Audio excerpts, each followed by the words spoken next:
están las válvulas abiertas, ¿me entienden, verdad? Nosotros venimos y no hacemos las cosas arriba, como lo que dice el padre. Torturaban y asesinaban.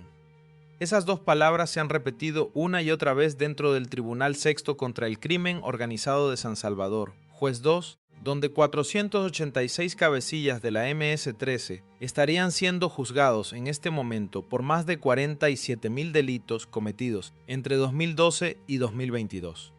Y aquí viene un detalle que casi nadie está terminando de contar bien, porque este juicio no se está celebrando en un edificio cualquiera del centro de la capital. Las audiencias se estarían desarrollando dentro del propio SECOT, el Centro de Confinamiento del Terrorismo, en el mismo lugar donde estos hombres están encerrados desde hace meses. Y según se ha reportado, los audios filtrados que la Fiscalía habría empezado a presentar como prueba estarían convirtiendo esa sala en un verdadero infierno, porque por primera vez en la historia del país se les escucharía a los propios cabecillas, dando las órdenes de tortura y de muerte con sus propias voces, con sus apodos, con la frialdad de quien apunta a una cuenta en un cuaderno. La voz que acabas de oír al inicio de este video no es de una película ni de una serie, es real. Es uno de los audios que ya se habrían reproducido dentro de ese tribunal improvisado en pleno SECOT y forma parte de un expediente que tiene a todo El Salvador conteniendo el aliento. Y aquí te vamos a contar exactamente qué se ha sabido hasta ahora. ¿Quiénes son los 5 rostros principales sentados en ese banquillo? ¿Y por qué este juicio, que avanza bajo la presidencia de Bukele, estaría marcando un antes y un después en la historia de este país? Si a usted también se le revuelve el estómago al imaginar a estos hombres hablando del asesinato como si fuera un trámite de oficina, mientras del otro lado había madres enterrando hijos sin saber siquiera quién había dado la orden, suscríbase ahora mismo, porque aquí vamos a seguir destapando cada una de estas historias que durante décadas muchos prefirieron callar. Para entender bien la magnitud de lo que está ocurriendo dentro de esa sala, hay que detenerse un momento en una cifra que parece imposible de digerir. 486 acusados. No son 4, no son 20, no son 100. Son 486 hombres sentados frente al mismo tribunal, todos vinculados a la cúpula histórica de la Mara Salvatrucha. Todos señalados por la Fiscalía General de la República como responsables directos o intelectuales de un sistema criminal que durante una década completa habría operado un verdadero estado paralelo dentro del territorio salvadoreño. Y aquí está el detalle que muchos no han alcanzado a procesar todavía, porque estos hombres no fueron trasladados a un edificio judicial del centro de San Salvador. El propio Estado salvadoreño habría decidido que el juicio se celebrara dentro del SECOT, en una sala habilitada para tal efecto, donde los acusados llegan a la audiencia con uniforme blanco, con la cabeza rapada, sin teléfono, sin contacto con el exterior, y vuelven a su celda en cuanto se cierra la sesión. Y mira, yo te voy a ser sincero, cuando uno se entera de este detalle, lo primero que viene a la cabeza es que durante 30 años estos mismos hombres habían convertido el sistema judicial en un teatro a su medida, y ahora el sistema judicial habría llegado, literalmente, a juzgarlos en su propia jaula. Hemos seguido durante semanas la cobertura del juicio masivo dentro del Tribunal Sexto contra el crimen organizado y contrastado los reportes de más de una docena de medios salvadoreños sobre los más de 600 audios que la Fiscalía habría ofertado como prueba en este proceso. Hasta el momento, según las versiones que han trascendido, ya se habrían escuchado en salas cerca de 125 de esas grabaciones, y lo que se ha llegado a saber sobre su contenido es lo que está dejando a muchos sin palabras. Son audios fechados entre 2016 y 2021, años en los que estos cabecillas ya estaban en su momento de mayor poder, años en los que ningún gobierno anterior había logrado o querido romperles el esquema. Y entre esas grabaciones habría una serie de instrucciones tan frías sobre cómo proceder con víctimas específicas, que la propia sala habilitada dentro del SECOT se habría tenido que detener en varias ocasiones antes de continuar con la audiencia. Los 5 rostros principales que el país tiene que aprenderse de memoria son los siguientes, porque son los nombres que durante años movieron las piezas desde dentro y desde fuera de las cárceles. El primero, Borromeo Enrique Enríquez, conocido en el bajo mundo como Diablo de Hollywood, una de las figuras más antiguas de la ranfla histórica. El segundo, Elmer Canales, alias Crook de Hollywood, otro de los pesos pesados de la cúpula. El tercero, José Alonso Marroquín López, alias Ave o Pájaro de Santos. El cuarto, Freddy Van Handres, alias Blackie de Parkview. Y el quinto, Leonel Alexander González Leonardo, alias Necio de Sanocos. 5 apodos que durante años circularon por los barrios humildes de El Salvador con el peso de una sentencia de muerte. Porque cuando alguno de estos nombres se mencionaba en una colonia, los vecinos sabían que algo grave estaba a punto de ocurrir. Hoy, esos 5 hombres entrarían a la sala con la cabeza rapada, escuchando sus propios audios reproducidos frente a ellos, sin poder decir nada, sin poder mandar nada, en el mismo edificio donde duermen cada noche. Y, para que se entienda bien el tamaño del aparato que estos hombres habrían dirigido, hay que poner sobre la mesa los números que la propia Fiscalía habría documentado en el expediente. 34 programas distribuidos por todo el territorio nacional. 8 de esos programas en la zona occidental del país, 14 en la zona central y metropolitana, 5 en la zona paracentral, 5 más en la zona oriental, y 2 programas internacionales que estarían operando desde Los Ángeles y desde México. Sumados, todos esos programas agrupaban aproximadamente 230 clicas activas en territorio salvadoreño. 230, eso significa, en términos simples, que durante una década completa este país habría tenido encima una estructura criminal con presencia en prácticamente cada departamento, cada municipio, cada cantón mediano. Y mira, no sé tú, pero a mí cuando uno pone esos números frente a frente, lo que viene a la cabeza es una pregunta muy dura. ¿Cómo se supone que un comerciante humilde, una madre soltera, un anciano que vendía atole en la esquina, iba a poder defenderse de una maquinaria así? Las víctimas que la Fiscalía estaría documentando en este proceso son las que terminan de pintar el cuadro completo. Más de 525 empleados públicos asesinados entre 2011 y 2022. Más de 104 agentes de la Policía Nacional Civil ejecutados. Y aquí viene el detalle que más rabia genera, porque muchos de estos policías no habrían sido atacados durante operativos ni en cumplimiento de órdenes peligrosas. Habrían sido emboscados saliendo de sus propias casas en sus días de descanso, esperando el bus para ir a visitar a sus padres, llevando a sus hijos al colegio, comprando pan en la pulpería de la esquina. Hombres que después de un turno de 12 horas se quitaban el uniforme y querían simplemente abrazar a sus familias, y que terminaban abatidos a la salida de su propio portón. Efectivos de la Fuerza Armada también figuran entre las víctimas, junto a civiles enteros señalados por la Mara como colaboradores del sistema, incluyendo niños pequeños, emprendedores que apenas habían abierto un negocio y familias completas, que fueron exterminadas por la sospecha de haber dicho una sola palabra en la dirección equivocada. Imagínate por un segundo lo que significa esa cifra. 525 trabajadores del Estado asesinados. Esa es una persona muerta cada 7 u 8 días durante 11 años. Gente que se levantaba a las 5 de la mañana para ir a un trabajo público que les pagaba una miseria. Gente que muchas veces era el único sostén de la casa. Padres y madres de familia ejecutados por el simple hecho de portar un uniforme o de trabajar en una alcaldía. Y mientras eso ocurría, mientras se celebraban los velorios en cada rincón del país, según se ha reportado, los cabecillas que ahora están sentados en el banquillo del Secot seguían dando órdenes desde sus celdas, seguían pidiendo reportes de cumplimiento, seguían firmando con sus apodos las muertes que iban autorizando. Yo te confieso que cuando uno se entera de esto, es difícil no preguntarse cuántos años más habría aguantado este país con esa estructura encima. Y aquí viene una parte que casi nadie está contando bien todavía, porque dentro de los audios que la Fiscalía habría empezado a reproducir, según las versiones que circulan, habrían aparecido los códigos exactos que estos hombres usaban para autorizar las muertes.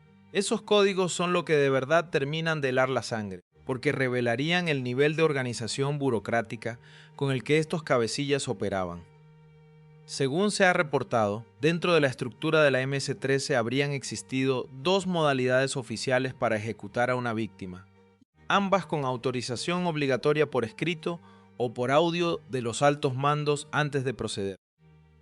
La primera modalidad la habrían identificado internamente con el código H1, que significaría desaparecer a la víctima y enterrarla en un lugar oculto, normalmente una fosa preparada de antemano en un terreno controlado por la clica. La segunda modalidad sería el código H2, que consistiría en asesinar a la víctima y dejar el cadáver visible en plena calle, en algún cruce concurrido, muchas veces con señales específicas para enviar un mensaje al barrio. Y después de cada ejecución, ya fuera H1 o H2, los corredores de programa estarían obligados a enviar un reporte de cumplimiento confirmando que la orden se había ejecutado tal como se había mandado. Cuando uno escucha estos detalles, lo primero que cuesta entender es que estos hombres no actuaban en arrebatos de violencia.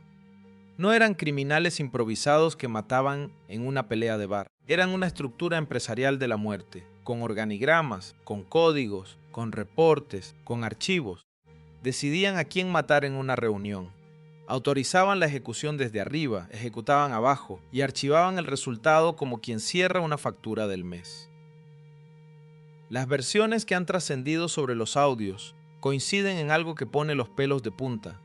Y es que en varias de esas grabaciones se les escucharía a los cabecillas hablando de las víctimas sin nombrarlas, como si fueran números, como si fueran tareas pendientes en una lista de oficina. Mira, yo te lo digo claro, hay momentos en este expediente en los que cuesta seguir leyendo, porque la frialdad con la que estos hombres habrían tratado vidas humanas durante una década completa es algo que cuesta procesar. Si usted llevaba años esperando ver caer a estos personajes que durante décadas hicieron lo que les dio la gana en los barrios humildes, suscríbase, porque aquí vamos a contar uno por uno cómo se les va cerrando la puerta del Cecot. Pero todo esto, los 486 acusados, los 600 audios, los códigos H1 y H2, los reportes de cumplimiento, las 230 clicas y los 34 programas, no es lo más impactante de este expediente. Lo más impactante, lo que de verdad explicaría por qué este juicio ha tomado el peso que tiene, sería el momento exacto en que estos cabecillas pasaban de las órdenes individuales a las órdenes masivas. Porque según se ha reportado, dentro de la estructura habrían existido momentos específicos, marcados por una sola instrucción, en los que la Mara entraba en un modo de ejecución indiscriminada que dejaba decenas de muertos en cuestión de horas. Aquí mismo, en unos minutos, te voy a contar exactamente cómo funcionaba ese mecanismo, cuántas veces se habría activado entre 2011 y 2022, y por qué cada vez que esa orden se pronunciaba. Las morgues de varios departamentos quedaban desbordadas en menos de 2 días. Y vas a escuchar también uno de los audios más fuertes que la Fiscalía habría reproducido en sala, donde se le escucharía a uno de estos cabecillas amenazando directamente a las familias de sus víctimas. Para entender bien lo que pasaba dentro de la cabeza de estos cabecillas cuando decidían pasar de una ejecución individual a una matanza generalizada, hay que detenerse en una expresión que durante años circuló dentro de la estructura de la MS-13 y que solamente unos pocos en el bajo mundo conocían. Una expresión que con 3 palabras podía dejar varios departamentos del país convertidos en zonas de duelo en menos de 48 horas. Esa orden interna, según se ha reportado en el expediente que está siendo presentado en el tribunal habilitado dentro del Cecot, se llamaba válvula abierta. Y mira, cuando uno escucha por primera vez esa expresión, parece sacada de un manual técnico, parece que estuviera hablando de una tubería, de una instalación industrial, de cualquier cosa menos de vidas humanas. Pero ese era exactamente el efecto que estos hombres buscaban, hablar de la muerte como si fuera mantenimiento, como si fuera un trámite menor que había que ejecutar para que el sistema siguiera funcionando. Cada vez que uno de los altos mandos pronunciaba o escribía esa orden, válvula abierta, lo que estaba haciendo era autorizar a todas las clicas bajo su mando a ejecutar homicidios de forma indiscriminada y sin necesidad de pedir permiso caso por caso. Era, en pocas palabras, una licencia general para matar. Las versiones que han trascendido sobre el expediente coinciden en que entre 2011 y 2022 esa orden se habría activado al menos 25 veces a lo largo del territorio nacional. 25 veces, 25 momentos en los que estos hombres, sentados cómodamente en sus celdas o en casas de seguridad, decidieron que durante un periodo determinado todo el país iba a vivir un baño de sangre. Y cada una de esas válvulas habría dejado decenas de cadáveres en colonias enteras, sin importar quién fuera la víctima, sin importar la edad, sin importar si tenía algo que ver con cualquier conflicto interno entre clicas. Yo te voy a ser sincero, cuando uno se entera de este detalle, es difícil no sentir que la sangre se calienta, porque hablamos de momentos en los que un hombre encerrado en una cárcel daba la orden, y a las pocas horas un padre de familia que volvía del trabajo en bicicleta caía abatido en plena calle sin tener nada que ver con nada, simplemente porque le tocó pasar por la esquina equivocada en el día. Equivocado. Imagínate ser esa esposa que esperaba a su marido para cenar y que en lugar de verlo entrar por la puerta, recibió una llamada de un vecino diciéndole que fuera a la morgue. Imagínate ser esa madre que mandó a su hijo de 14 años a comprar tortillas y nunca más volvió a verlo con vida. Y todo eso, según se ha reportado, sería consecuencia directa de una orden de 3 palabras pronunciada por un hombre que en ese momento ni siquiera estaba en libertad, sino dictando muerte desde detrás de unas rejas que durante años nadie se atrevió a tocar. El sistema interno con el que la MS-13 operaba sus ejecuciones era casi tan rígido como el de una empresa privada con sus protocolos de calidad. Según se ha reportado, ningún miembro de una clica podía matar por su cuenta sin haber pedido autorización previa al corredor de programa, y este a su vez tenía que elevar la solicitud hacia los altos mandos. Una vez que la orden bajaba con la autorización correspondiente, el ejecutor sabía si tenía que aplicar el código H1, que significaba desaparecer y enterrar a la víctima en un lugar oculto, o el código H2, que significaba matar y dejar el cadáver a la vista en una zona pública. Cada modalidad enviaba un mensaje distinto al barrio. El H1 sembraba la incertidumbre, hacía que la familia de la víctima viviera meses o años sin saber si su ser querido seguía con vida o no. El H2, en cambio, era el mensaje directo, brutal, sin matices, una advertencia visual para todo aquel que pasara por la calle y viera el cuerpo. Y después de cada ejecución, según las versiones que circulan, los corredores de programa estaban obligados a enviar un reporte de cumplimiento confirmando que la tarea se había realizado.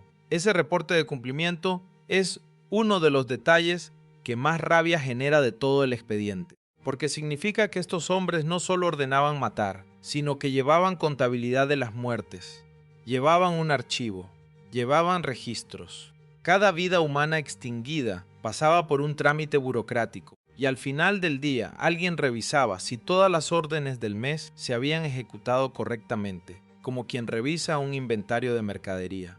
Y mira, yo lo digo claro, cuando uno escucha estos detalles, cuesta entender qué clase de frialdad mental se necesita para tratar la muerte, ajena con esa indiferencia tan organizada. No estamos hablando de criminales improvisados que en un arranque de violencia mataban a alguien.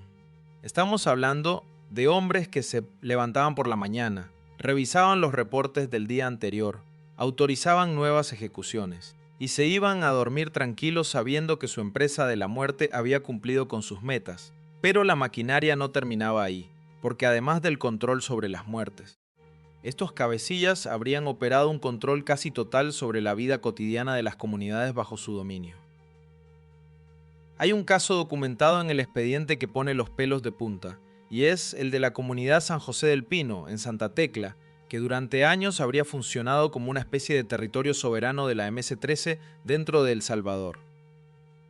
Según se ha reportado, en San José del Pino la Mara decidía cuántos vehículos podía tener cada familia, qué horarios podían usarse para entrar y salir de la colonia, qué pulpería podía vender qué productos, e incluso qué empresas externas podían entrar a hacer obras o entregas. Las conexiones de agua y electricidad estaban manipuladas por la propia clica. Los inmuebles abandonados eran usurpados por la Mara y entregados a quien la Mara decidía. La libre movilización de los vecinos estaba restringida, según el humor de los cabecillas locales. Imagínate vivir así durante una década. Imagínate que tu propia casa, donde criaste a tus hijos, donde enterraste a tus padres, ya no fuera tuya en términos prácticos, porque cualquier decisión sobre tu vida diaria tenías que consultarla con un grupo de hombres tatuados que se habían apropiado de tu colonia. Imagínate no poder llevar a tu hijo al colegio por la ruta que tú quieras, sino por la que la Mara permite. Imagínate no poder recibir una visita familiar después de las 8 de la noche porque la clica no autoriza el ingreso de extraños a esa hora. Imagínate pagar tu factura de luz a la propia Mara porque ellos manipularon la conexión y ahora cobran ellos, no la empresa eléctrica. Eso durante 10 años fue la realidad cotidiana de miles de salvadoreños humildes. Mientras los políticos de turno miraban hacia otro lado y los medios internacionales se ocupaban de cualquier otra cosa, dentro de toda esta estructura sistemática, lo que más nervios pone, lo que más rabia genera, es que estos hombres también dirigieron sus ataques contra las personas que se atrevieron a hacerles frente.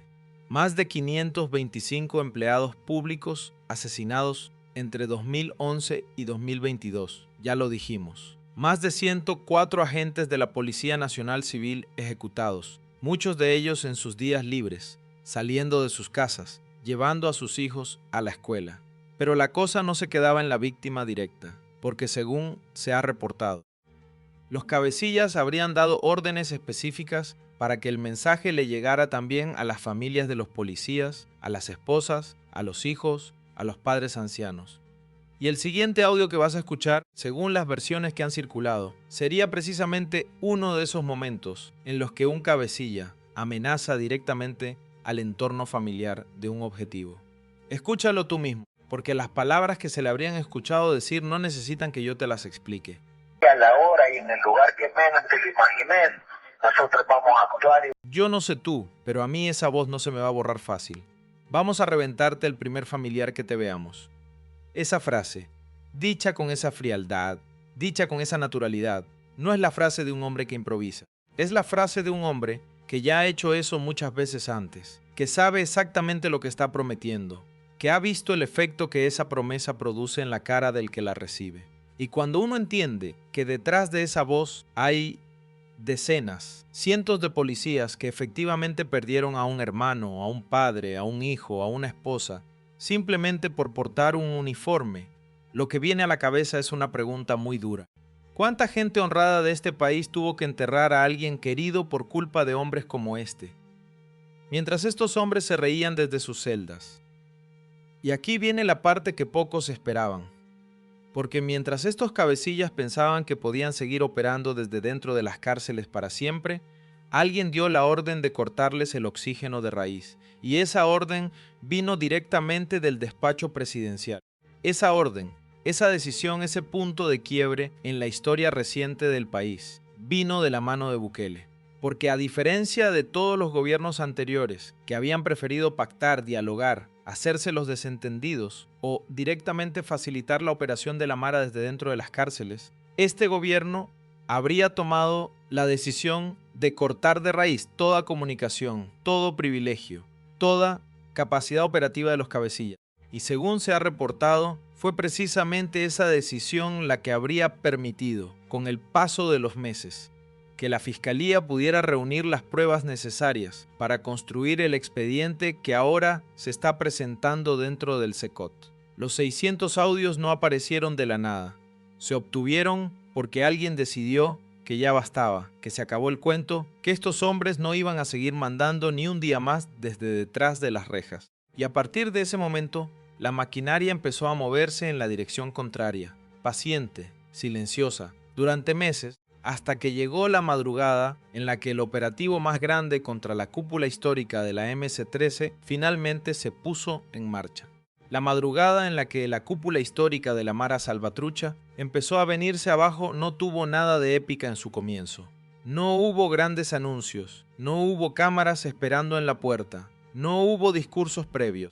Lo que hubo, según se ha reportado, fueron decenas de equipos de la Policía Nacional Civil y de la Fuerza Armada moviéndose en silencio por distintas zonas del país, simultáneamente, con instrucciones precisas, con direcciones marcadas, con nombres y alias en sus carpetas. La orden había bajado horas antes desde el más alto nivel del Estado, y a partir de ese momento la maquinaria entera del aparato de seguridad salvadoreño se puso al servicio de una sola misión: desmantelar de una vez por todas a los hombres que durante una década habían convertido este país en su patio trasero. Y mira, yo te lo digo claro, cuando uno se entera de cómo se preparó todo aquello en silencio durante meses, cuesta no admirar la paciencia con la que se construyó cada pieza del operativo, porque eso es algo que casi nadie está terminando de contar bien todavía. Este operativo no fue una redada improvisada, no fue una decisión tomada en una sola noche.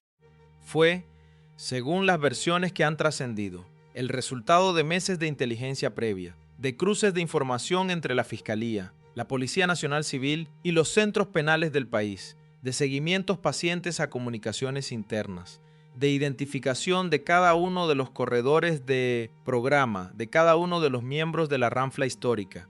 Y todo eso se habría hecho bajo una premisa muy simple: no se podía fallar. Si alguno de los cabecillas se daba cuenta de que el cerco se estaba cerrando, podía dar la orden de una válvula abierta como represalia y dejar al país sumergido en otro baño de sangre.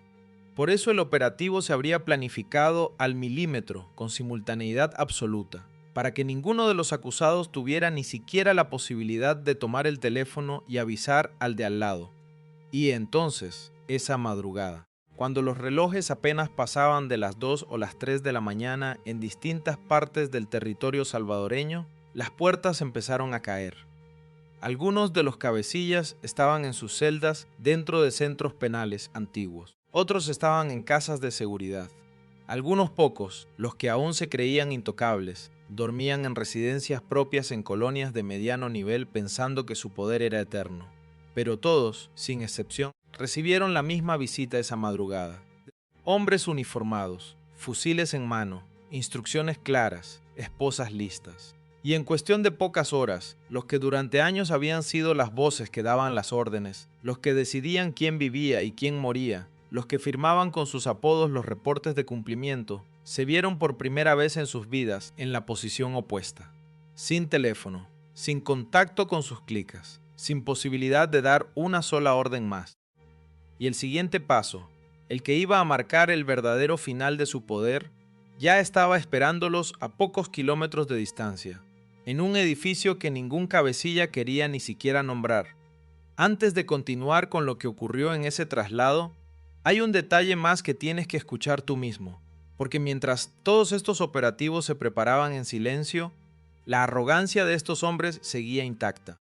En los audios que la Fiscalía habría reproducido en sala dentro del SECOT, según las versiones que han circulado, hay uno en el que se le escucharía a uno de los cabecillas dejando muy clara su postura sobre cualquier autoridad religiosa, moral o civil, que pretendiera ponerle freno a sus operaciones. Una postura que durante años fue la columna vertebral del modus operandi de toda la estructura. Escúchalo tú mismo y dime si después de oír esto sigues pensando que estos hombres tenían algún resto de humanidad funcionando por dentro. Nosotros venimos y no hacemos las cosas en vivo, como lo que dice el Padre, güey. Nosotros venimos y no hacemos las cosas como lo que dice el Padre. Esa frase, con esa arrogancia, dicha por un hombre que durante años se sintió por encima de Dios, por encima de la ley, por encima de cualquier código moral que rige a la gente decente, es probablemente una de las declaraciones más reveladoras de toda la estructura mental de la MS-13. Para ellos, ningún sacerdote, ningún juez, ningún policía, ningún padre de familia, ningún testigo, tenía autoridad alguna sobre lo que ellos decidieran hacer. Eran su propia ley, su propio Dios, su propia sentencia. Durante una década entera, con ese pensamiento, vivieron, mataron y dictaron destino. Y mira, yo te confieso que cuando uno escucha esa voz, lo primero que viene a la cabeza es una pregunta muy concreta. ¿Dónde quedó esa arrogancia cuando esa misma persona, horas después de su captura, vio por primera vez en su vida las puertas del centro de confinamiento del terrorismo abrirse frente a él? Porque eso fue exactamente lo que pasó esa madrugada. Después de la captura simultánea, después de las esposas, después del traslado en vehículos blindados, con escolta militar, los acusados llegaron al SECOT, el edificio que durante meses se había convertido en el símbolo de un nuevo El Salvador. El edificio donde el silencio reemplaza el ruido de las clicas, donde la cabeza rapada reemplaza los tatuajes exhibidos con orgullo, donde el uniforme blanco reemplaza al pantalón ancho y a la camiseta con los colores de la Mara. Y al cruzar ese portón, según se ha reportado, todos pasaron por el mismo proceso. Cabeza rapada al ras. Uniforme blanco, sin reloj, sin cadena, sin un solo objeto personal que los conecte con la vida que tenían afuera. La fila al pasar, la mirada al suelo, las manos esposadas. Y al fondo del corredor, una celda de concreto, sin ventanas al exterior, con una cama de metal y una luz artificial encendida las 24 horas del día. De aquí no se sale, de aquí no se manda, de aquí no se decide nada. El contraste entre el hombre que en un audio del año 2018 dictaba quién tenía que morir esa semana, y el mismo hombre, hoy, sentado en silencio en una sala habilitada dentro del propio Secot escuchando esos audios reproducidos como prueba en su contra, es uno de los pocos momentos de verdadera justicia que este país ha visto en décadas, porque ahí, en esa sala, esos hombres no pueden pedirle a nadie que les acerque un teléfono, no pueden mandar una orden a una clica, no pueden firmar un reporte de cumplimiento, no pueden cobrar renta a un comerciante, no pueden dar una válvula abierta. Lo único que pueden hacer es escuchar sus propias voces grabadas, escuchar sus propios apodos, escuchar las amenazas que pronunciaron contra familias enteras y permanecer callados, con la cabeza rapada, mientras un juez del Tribunal Sexto contra el crimen organizado deja que cada audio se reproduzca completo, sin interrupciones, hasta el último segundo. Mientras eso ocurre dentro de las paredes del Secot, afuera, en las colonias que durante años vivieron bajo su sombra. Algo está empezando a cambiar de verdad. La señora que durante 7 años pagó renta semanal en el mercado central ha vuelto a abrir su puesto sin mirar por encima del hombro cada vez que entra un cliente nuevo. El padre de familia que llevaba a sus hijos al colegio dando 2 rodeos para evitar la esquina donde estaba el bandera de la clica, ahora hace el camino directo, en línea recta, como cualquier persona normal en cualquier país normal. La madre soltera que durante años durmió con el celular en la mano por si llegaban las amenazas, ahora apaga la luz a las 10 de la noche y duerme hasta la mañana. Y los niños que durante una década crecieron sin saber lo que era jugar en la calle después del atardecer, vuelven a salir, vuelven a correr, vuelven a reír. Esa es la verdadera catarsis de esta historia, y no la sentencia formal que aún tarda en llegar. Pero entre todas esas vidas que están empezando a respirar de nuevo, hay una que merece ser escuchada por encima de todas las demás. Porque dentro del propio juicio que avanza en el Secot, según se ha reportado, también se han presentado testimonios directos de víctimas de madres que perdieron a sus hijos durante la década en la que estos hombres operaban. Y el último audio que vas a oír en este video no es la voz de un cabecilla, no es la voz de un asesino, no es la voz de un hombre con tatuajes hablando con frialdad de muerte. Es la voz de una madre que durante años cargó un dolor que ningún tribunal puede medir y ninguna cámara puede capturar. Esto fue lo que dijo. Y lo que ella dice, lo dice por todas las madres de este país que pasaron por lo mismo.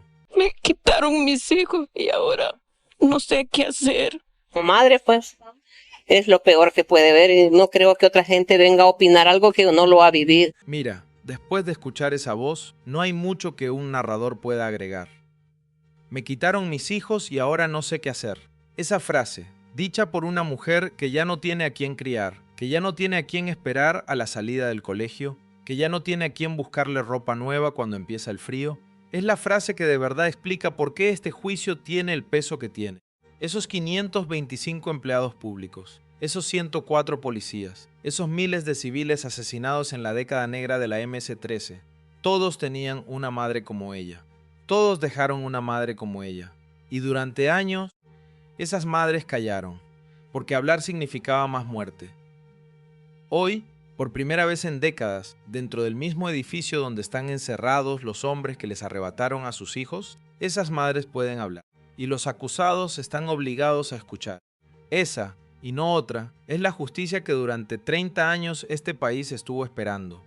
Si esta historia te llegó hasta el fondo, hay algo que conviene que sepas, porque dentro del mismo expediente del Tribunal Sexto contra el crimen organizado, según las versiones que han trascendido, habría todavía 475 audios más por reproducirse, y entre ellos estarían las grabaciones más fuertes de toda la causa, dichas audios, donde se le escucharía directamente a uno de los 5 cabecillas principales, dando la orden exacta de una válvula abierta del año 2019, que dejó decenas de muertos en menos de 48 horas.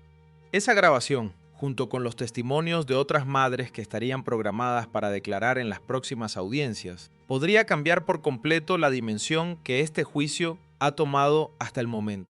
Si lo que escuchaste hoy te impactó, espérate a oír lo que viene en el próximo caso, porque la siguiente entrega va directamente sobre uno de estos 5 rostros principales y sobre el audio que probablemente lo sentenciará para siempre. Dale al siguiente video, porque ahí mismo te cuento exactamente cuál de los 5 está a punto de caer con todo el peso de su propia voz.